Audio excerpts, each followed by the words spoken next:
First, he is not a law student. Second, he is not a law professor. Yung sad feeling kasi, personal yan.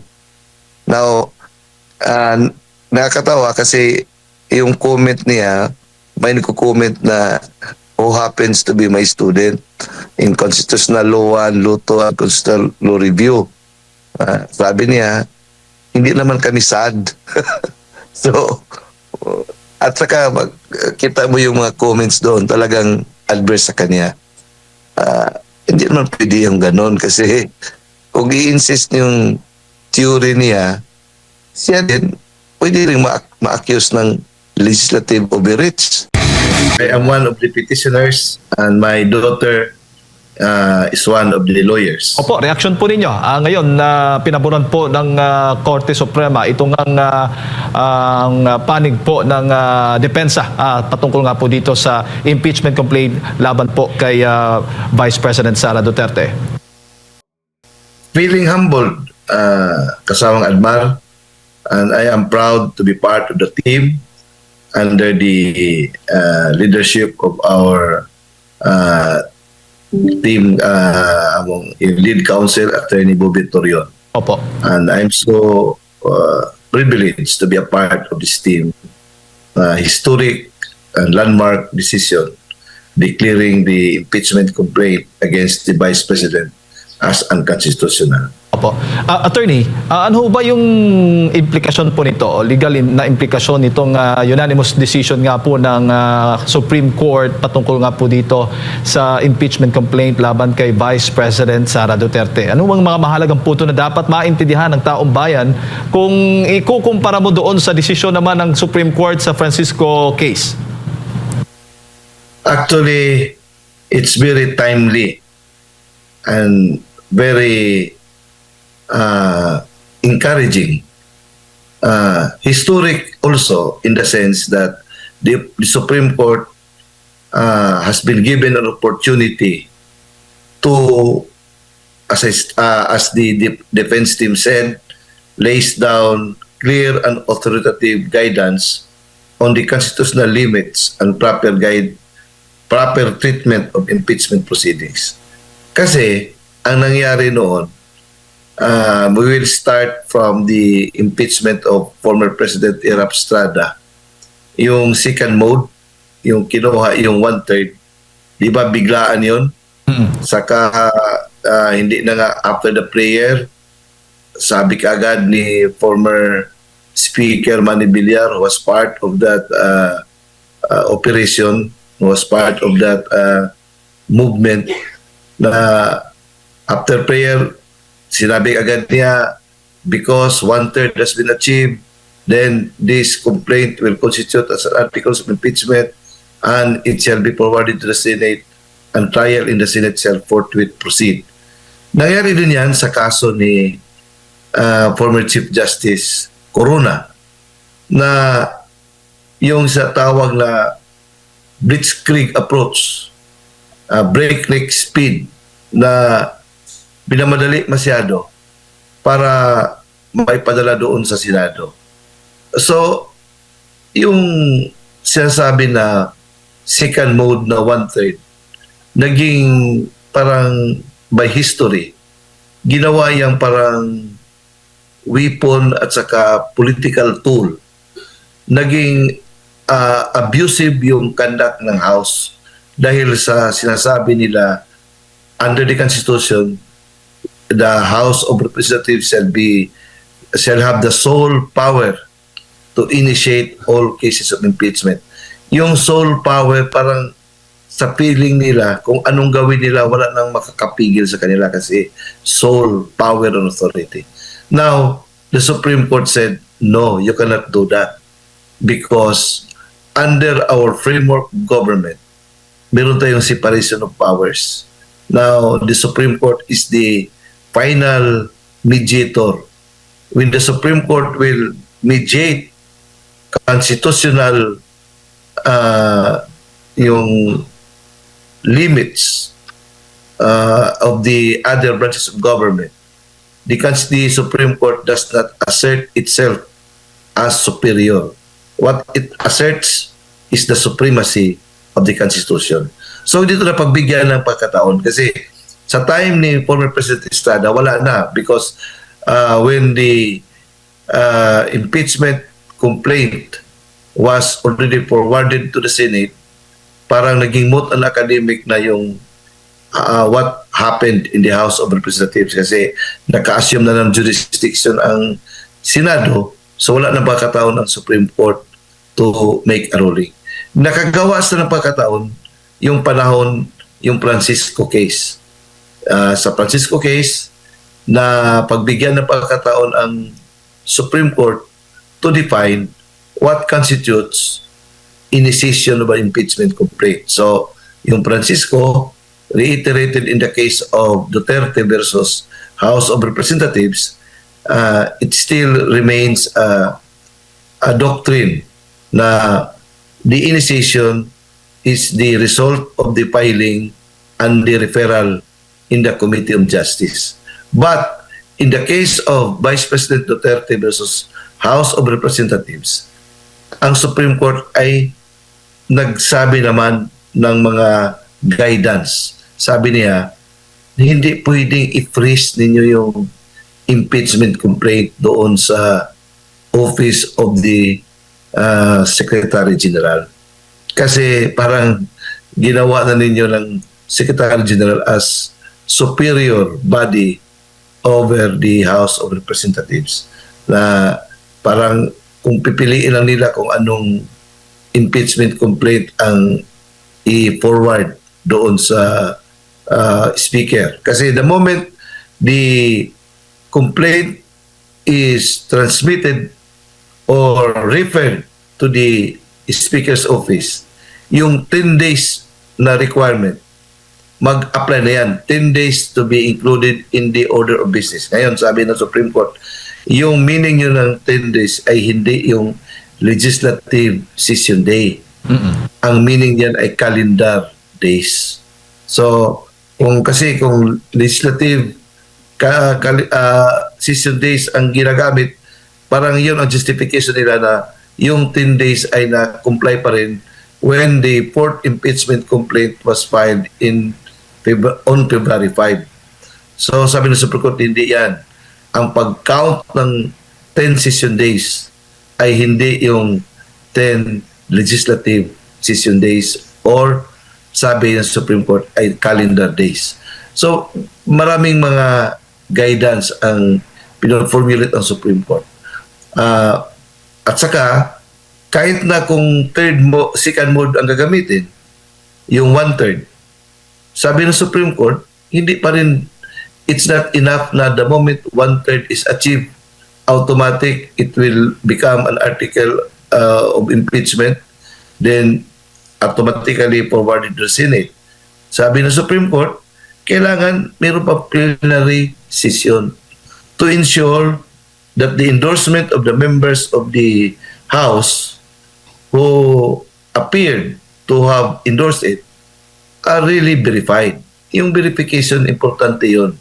Na ang nangyari kasi, madaming mga open in an open admission na hindi nila binasa, pumirma lang sila dahil yan ang parang guidance at decision ng leadership. So hindi yan.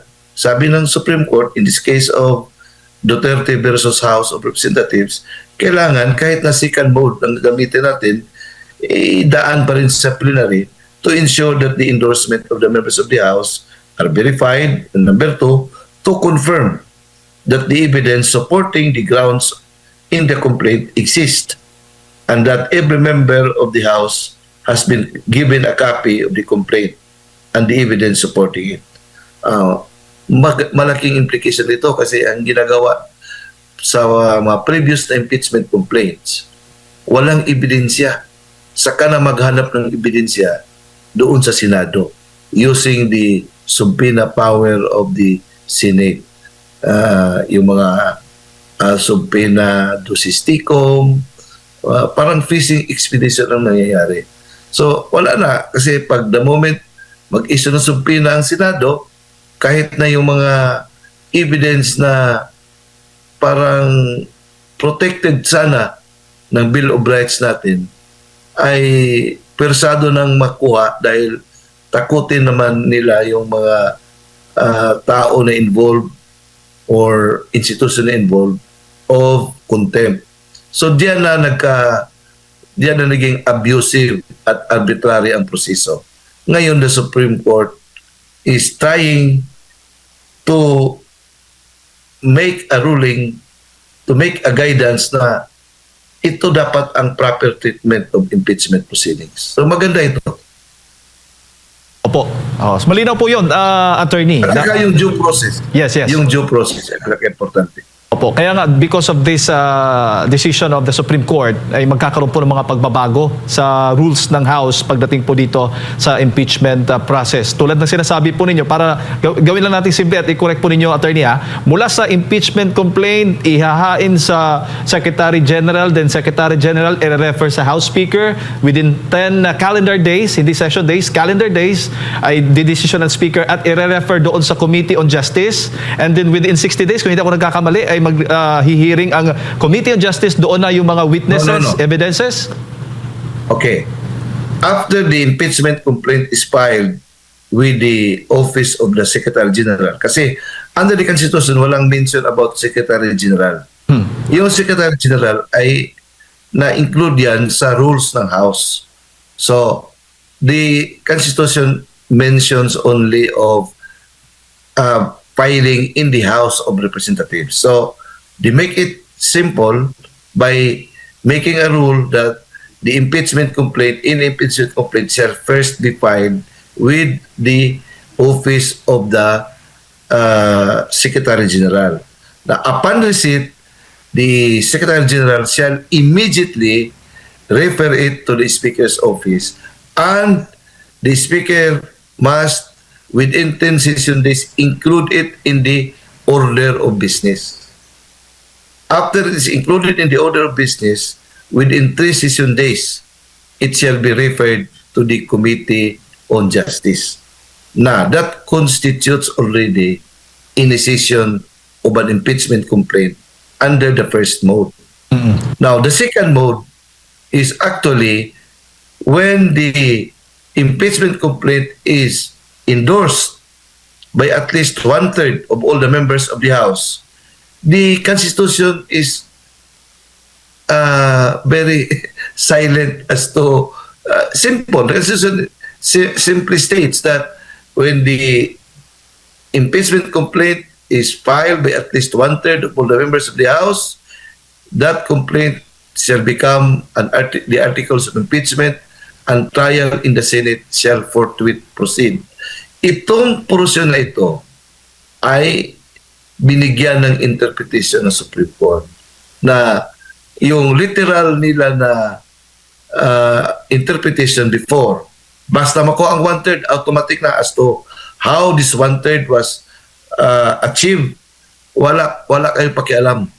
Kasi it is within our sole power to initiate all impeachment proceedings. This time the Supreme Court said, no, you cannot do that. You have to first do it, submit it in the plenary, and ensure that the endorsement of the members who appear in the complaint are really verified by each and one of them, and to confirm that the evidence supporting the grounds in the complaint exist. So, meron pang parang proseso na hindi automatic na kaagad-agad i-transmit kaagad sa Senate for trial. So, meron pa silang parang session o parang proceeding doon sa House. Under this ruling, yan ang dapat gawin nila. So I don't know how they have to abide by it, because that is what the Supreme Court said.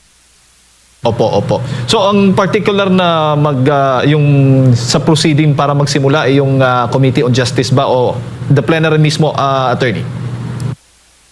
Yung Committee on Justice, mag-apply yan under the first mode. Ayun.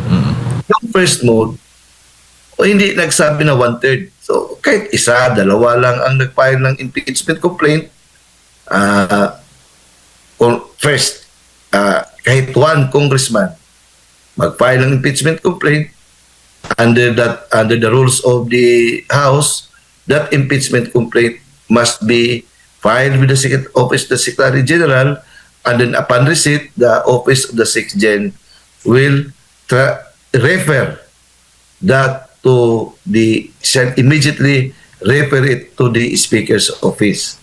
Upon referral of the Speaker's office, wala na silang magawa kasi under the Constitution, within 10 session days, the office of the Speaker shall transmit it to shall include it in the order of business. Then, after including the order of business, they can't stop it anymore. Within 3 session days, shall be referred to the committee. Ang nangyari kasi sa impeachment noon, kaya nga parang pina-freeze nila doon sa office of the SecGen, yung first 3 impeachment complaints. Kasi to my mind, didn't like the idea that it will be done under the first mode. Kasi sa first mode kasi, meron pang parang proceedings doon sa Committee on Justice. And the Committee on Justice is given 60 session days within which to deliberate and submit a report whether the impeachment complaint is sufficient in form and in substance. They cannot wait for that period. Maybe because they don't have the evidence, and the Vice President will be given a forum to para ipamukha sa kanila to show right in their own faces na yung mga sinasabi ninyo na mga confidential ay properly used and properly used. Ngayon, ayaw nilang ganyan eh. Kaya nga, ang ginawa nila, freeze. Kaya freeze nila. Hindi pinagalaw. The Supreme Court said, hindi pwede yan. Walang power ang office the SecGen to hold the impeachment complaint na parang on their own whims and caprices, saka lang nila i-forward doon sa Speaker's office. Kasi they waited for the complaint that will be signed by at least 1/3 para hindi na dadaan sa Committee on Justice, doon na lang ipasa sa Senado. Kasi sa Senado wala na, parang pintakasi na doon. Yun ang gusto nila na objective. Ang problema lang, hindi tinanggap ng Senado under the leadership of Chis Escudero. So kaya nga, nagkakaroon ng window yung Supreme Court to make a study as to whether the process made by the House is in accordance with the Constitution. And it was found out that what they did was abusive and arbitrary. Po. Yun ang para nabigyan na pagkataon ng Supreme Court to say in their own faces, right in their own faces, what you did is abusive and arbitrary. Correct naman. Attorney, bago ko lang ipasok kay Partner Admar, so generally nakikita po natin na yung desisyon po ng Supreme Court ay base po sa technical failure, no? Technicalities ng procedure po ng House of Representatives at hindi po doon sa merits po ng complaints o ng reklamo laban po kay Vice President Sara Duterte. Ang tanong ngayon, pwede po bang mag-refile ulit ng impeachment complaint at using the same grounds po laban po sa Vice President Sara Duterte at kung hindi ako nagkakamali, yan po ba yung mangyayari on February 6? Well, kanila yan. Ang problema, whether it can generate support or not. Paano yan ibinta? Atin-atin to, hindi na ito constitutional discussion. Ang sa atin lang, paano ba ito may ibinta? You are talking of 125 million as against billions na nilustay ng present administration na mayroon ng mga identified na mga players doon na